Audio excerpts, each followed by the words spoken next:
చంద్రబాబు నాయుడు గారి 27 నెలల పరిపాలనలో ఈరోజు అన్ని వర్గాలు కూడా నష్టపోయి ఉన్న పరిస్థితులు కనిపిస్తాయి.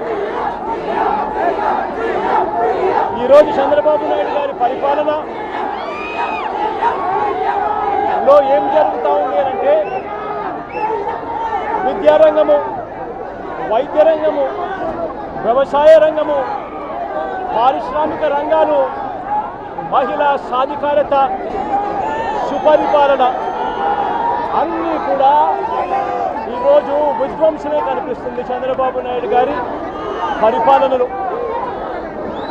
చంద్రబాబు నాయుడు గారి పరిపాలనలో పొద్దుట లేచినప్పటి నుంచి మనకు కనిపించేది ఏమిటి అంటే ఎవరైనా ఈ పాలన మీద చంద్రబాబు నాయుడు గారితో అన్యాయం అయిపోయిన పరిస్థితులను ఎవరైనా ప్రశ్నిస్తే పొద్దుట లేచినప్పటి నుంచి అక్రమ కేసులు, అక్రమ అరెస్టులు ఇవి మాత్రమే చంద్రబాబు నాయుడు గారి పరిపాలనలో మనకు కనిపిస్తాయి.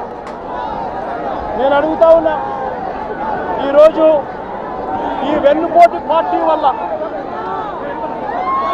చంద్రబాబు నాయుడు గారి పార్టీ అంటే వెన్నుపోటు పార్టీ, ఈ వెన్నుపోటు పార్టీ వల్ల రాష్ట్రానికి, ప్రజలకు బాధ తప్ప ఇక ఏదైనా కానీ మిగిలిందా అని అడుగుతా ఉన్నాను.